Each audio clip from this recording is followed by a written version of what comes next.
कैसे हो आप सब? होप करती हूँ आप सब बहुत अच्छे होंगे। तो आपका बहुत बहुत बहुत ज्यादा स्वागत है मेरे यूट्यूब चैनल पे। तो आज का थंबनेल देख के आप समझ गए होंगे कि आज मैं आपसे बात करने वाली हूँ एकदम डिफरेंट टॉपिक पे। मैंने सोचा कि जब मैं अपने चैनल पे डिफरेंट डिफरेंट वीडियोस दिखाती हूँ, हर चीज शेयर करती हूँ, तो ये नॉर्मल सी चीजें जो कभी कभी हम लोग थोड़ी नॉलेज ना होने की वजह से बहुत बड़ी समझ लेते हैं, तो इन सब चीजों के बारे में भी बताना चाहिए।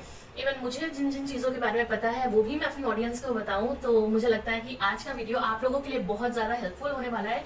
तो वीडियो को कहीं से भी स्किप ना करिएगा, इस वीडियो को एंड तक देखिएगा, शायद ये आपके लिए कहीं ना कहीं हेल्पफुल हो जाए। अगर आपके आसपास कोई भी प्रेग्नेंट लेडी है या आप खुद भी प्रेग्नेंट हो, तो शायद ये वीडियो आपके लिए थोड़ी सी भी हेल्पफुल हो सकती है।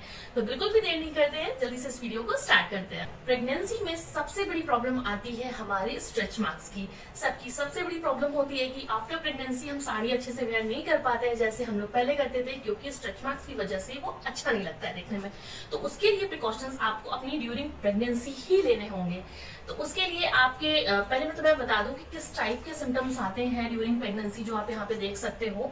मैं कुछ ना कुछ पिक्चर्स मेंशन कर दूंगी जिससे आपको समझ में आ जाएगा कि मैं किस तरह के स्ट्रेच मार्क्स की बात कर रही हूँ। सो अगर आपको चाहिए कि आपके ड्यूरिंग प्रेगनेंसी, जैसे मैंने इस चीज को फॉलो किया था कि आपकी प्रेगनेंसी के टाइम स्ट्रेच मार्क्स ना आए, ज्यादा ना आए, थोड़े बहुत तो देखो आएंगे ही, तो आपको मॉइस्चराइज रखना अपने टमी को बहुत ज्यादा जरूरी है। अगर आपका टमी मॉइस्चराइज है तो इस चीज से आप बच सकते हो। आप चाहो तो अपने डॉक्टर से ये भी कंसल्ट कर सकते हो कि ड्यूरिंग प्रेगनेंसी में किस तरह का लोशन या मॉइस्चराइजर अपनी टमी पे अप्लाई करूं कि मुझे इन सब चीजों से थोड़ा सा छुटकारा मिल सके। कोई भी क्रीम या मॉइस्चराइजर आप अप्लाई करते हो तो आपको इस चीज का ध्यान देना है कि नहाने के जस्ट बाद और रात में सोने से पहले आपको अपने टमी को बहुत अच्छे से मॉइस्चराइज करना है। और चाहो तो पहले उस एरिया को गीले कपड़े से एक वार्म वाटर से वाइप कर लो, उसके बाद उसको आप अच्छे से मॉइस्चराइज करो। अगर आपकी सेकंड प्रेगनेंसी है ना, फर्स्ट में आपसे रह गया, तो डेफिनेटली आपको इसका रिजल्ट बहुत अच्छा मिलने वाला है। प्रेगनेंसी की सबसे बड़ी प्रॉब्लम दूसरी ये होती है कि इतने बड़े टमी के साथ में हम लोग साड़ी वेयर नहीं कर सकते, और वो लोग जिनको मोस्टली साड़ी ही वेयर करनी होती है, जैसे मैं अपनी प्रेगनेंसी के एकदम लास्ट टाइम में ही सूट वेयर करना स्टार्ट की थी। बाकी मैंने अपनी पूरी प्रेगनेंसी साड़ी में ही की थी, तो तब तो मुझे इतना आइडिया था नहीं, और मुझे बाद में लगा कि अगर ये हैक मैं ट्राई करूंगी फिलहाल तो मैं इसे आगे यूज नहीं कर पाऊंगी, बट शायद ये आपके लिए हेल्पफुल हो सकता है। तो आप यूज कर सकते हो इस तरह की रेडी टू वेयर साड़ियां जो देखने में बहुत ही प्यारी लगती हैं। आपको पेटीकोट की टाइटनेस या फिर किसी भी तरह की कोई इचिंग इससे नहीं होगी, और आप लोग बहुत इजीली इसे कैरी कर सकते हो, क्योंकि इतना ज्यादा टाइम, इतना पेशेंस प्रेगनेंसी में नहीं होता। हमारे साथ मूड स्विंग्स होते हैं, तो हम लोग इस चीज के थ्रू, मतलब अगर हम लोग रेडी टू वेयर और जल्दी पहनने वाली इस तरह की साड़ियां पहनेंगे ना, तो हमारा टाइम भी बचेगा, हम लोग इरिटेट भी नहीं होंगे, और जो ये बेली शो होती है ना, इस चीज से आपको बहुत ही आराम मिल जाएगा, छुटकारा मिल जाएगा। यार प्रेगनेंसी के टाइम सबसे बड़ा फोबिया लगता है दवाइयों से, शुरू से लेके एंड तक, और बेबी होने के बाद भी आपको खूब सारी दवाइयां खानी पड़ती है, और जिनके साइज इतने बड़े बड़े होते हैं।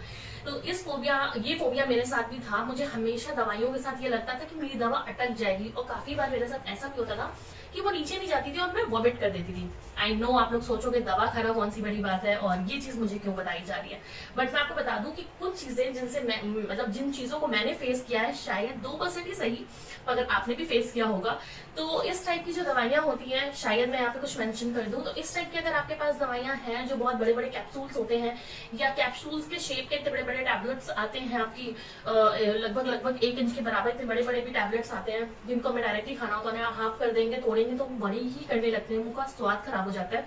आपने क्या करना है, थोड़ा पानी लेना है। ज्यादा पानी के साथ हम लोग जब दवा खाने की कोशिश करते हैं ना, तो वही हमारे साथ प्रॉब्लम करता है।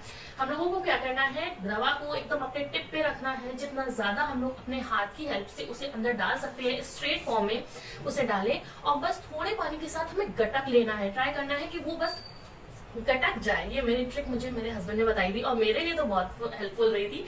इसकी हेल्प से ना मुझे लगता है ज्यादा पानी पी लो तो वो बाहर को आती है, बट अगर थोड़ा पानी पीते हो आप, एक घूंट के बराबर, कि बस वो गटक जाए, फिर आप थोड़ा सा ब्रेक लेके अच्छे से पानी पियो और यू आर सॉर्टेड। अब प्रेगनेंसी की जो सबसे बड़ी प्रॉब्लम रहती है बड़े टमी के साथ में, जब आपका 7th मंथ स्टार्ट हो जाता है, लगभग किसी किसी का पहले भी होता है, या जिनके ट्विंस बेबी होते हैं उनके साथ भी, कि आपको सोने में, नींद लेने में बहुत ज्यादा प्रॉब्लम होती है। और डॉक्टर मोस्टली हम लोगों को यही कहते हैं कि आप लोगों को बाई करवट लेटना है, मगर बाई करवट कब तक, मुझे बहुत सारी पिलो का सहारा लेना पड़ता। एक्चुअली जितनी दिन की मेरी प्रेगनेंसी थी उतने दिन मेरे हस्बैंड ने एक भी पिलो नहीं ली थी, क्योंकि मुझे पिलो की नीड हीट रहती थी, तो आप इसके लिए अपनी एक अच्छी नींद के लिए आप लोग ट्राई कर सकते हो कि आप अपनी बेहतर नींद के लिए अपने दोनों पैरों के बीच में जब आप बाई करवट लो तो एक पिलो लगा लो, अपने बैक पे एक पिलो लगा लो, और आप लोग देखोगे कि आपकी नींद में बहुत ज्यादा फर्क आता है। साथ ही साथ किसी किसी के साथ ऐसा होता है कि उनके पैर भारी हो जाते हैं, मतलब वेट जो होता है वो गेन हो जाता है लेग के थ्रू, और चलने में या उठने बैठने में, या जब आप सो के उठते हो तो आपको कदम रखने में भी बहुत प्रॉब्लम होती है। उसके लिए आप दिन में 2 बार गर्म पानी, गुनगुने पानी में फिटकरी डाल के मसाज ले सकते हो, मतलब मसाज कर ली। मसाज करने के बाद या आपने किसी से करवा ली या किसी भी ऑयल से आपने पहले खुद मसाज कर ली, उसके बाद गुनगुने पानी में फिटकरी डाल के 2 टाइम दिन में 2 बार, मैनेज हो तो 2 बार, वरना 1 बार भी पैर डाल के आपने रेस्ट करना है, और आप लोगों को इसका रिजल्ट बहुत अच्छा मिलेगा। इवन प्रेगनेंसी ही नहीं, ऐसे भी अगर आप लोगों को फील होता है कि आपके पैरों में इस तरह की कोई प्रॉब्लम है, तो आप ये फिटकरी वाला हैक जरूर यूज कर सकते हो, बहुत जल्दी इसका रिजल्ट मिलता है। आफ्टर डिलीवरी अगर आपका सी सेक्शन हुआ है मेरी तरह, तो आपको भी ये प्रॉब्लम फेस करनी पड़ती होगी कि जब हमारे पीरियड स्टार्ट होते हैं और हम लोग जो इनरवियर वेयर करते हैं वो हमारे टमी से काफी नीचे होते हैं, तो हम लोगों को मेक श्योर करना है कि हमारे जो भी इनरवियर्स हो वो मैटरनिटी वाले ही हो, जो कि आपकी नाभि से काफी ऊपर होते हैं। आपके स्टिचेस में उनकी कोई भी प्रॉब्लम नहीं आती है कि टकरा रहे हैं, दर्द हो रहा है, रब कर रहे हैं आपस में, ऐसा कुछ भी नहीं होता है। जो टमी के ऊपर आते हैं, अगर ऐसा कोई पिक्चर मेरे पास होगा तो मैं आपको मेंशन कर दूंगी, या इसका कोई लिंक होगा। आप अगर मैटरनिटी इनरवियर अंडरगारमेंट्स आप अगर किसी भी सोशल साइट पे, किसी भी शॉपिंग ऐप पे डालोगे तो आपको मिल जाएगा, और ये आपके लिए बहुत हेल्पफुल रहेगा, क्योंकि आफ्टर प्रेगनेंसी आप लोगों को बहुत कंफर्टेबल चीजें ही पसंद आएंगी।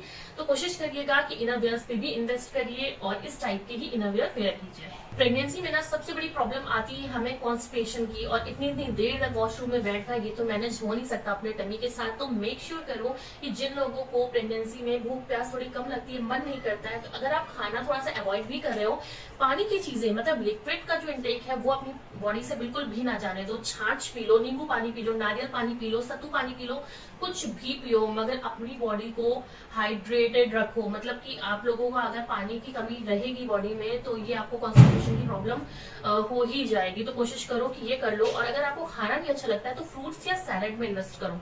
और अगर आपकी बेबी की ग्रोथ ज्यादा नहीं हो रही है, इस टाइप की कोई प्रॉब्लम आ रही है, तो आप ट्राई करो बनाना मिल्क, मतलब जब दूध में ड्राई फ्रूट्स पाउडर या ऐसे ड्राई फ्रूट्स डाल के बनाना को 1 या 2 जितना भी आप टेक कर सकते हो, उनको ग्राइंडर में ग्राइंड करके पी के देखो, बड़ा ही स्वाद रहता है। मुझे बड़ा स्वाद लगता था ये, और फिर मैंने बंद कर दिया क्योंकि मुझे लगा ये इतना ज्यादा न्यूट्रिशियस है कि मैं शायद ज्यादा वेट गेन कर सकती हूँ। और अगर आप दुबले पतले से हो, वेट गेन करना चाहते हो, तो आप ये भी पी सकते हो, बहुत ही सही रहता है। तो मेक श्योर कि आप पानी का जितना ज्यादा इंटेक हो सकता है वो जरूर करो। सो आई होप आपको आज की मेरी वीडियो थोड़ी बहुत हेल्पफुल लगी होगी। अगर इस टाइप की वीडियोस आपको मेरी पसंद आ रही है, मेरा कहना आपको समझ में आ रहा है, तो मुझे कमेंट्स में जरूर बताइएगा। मैं पूरी कोशिश करूंगी कि इस तरह की प्यारी प्यारी वीडियोस मैं आपके लिए लेती आऊं और कुछ ना कुछ अच्छा आपको बताती रहूं। जब मैं इस तरह की वीडियोस पोस्ट करूंगी तो पहले मैं भी इसके बारे में थोड़ा जानूंगी, समझूंगी, तो मेरी भी नॉलेज बढ़ेगी और आप लोगों की बढ़ेगी। बस अपना ऐसे ही सपोर्ट मेरे चैनल पे बनाए रखिएगा। बहुत प्यारे प्यारे वीडियोस मैं आप लोगों के साथ ऐसे ही शेयर करती रहूंगी। आज के लिए इतना ही, बाय बाय।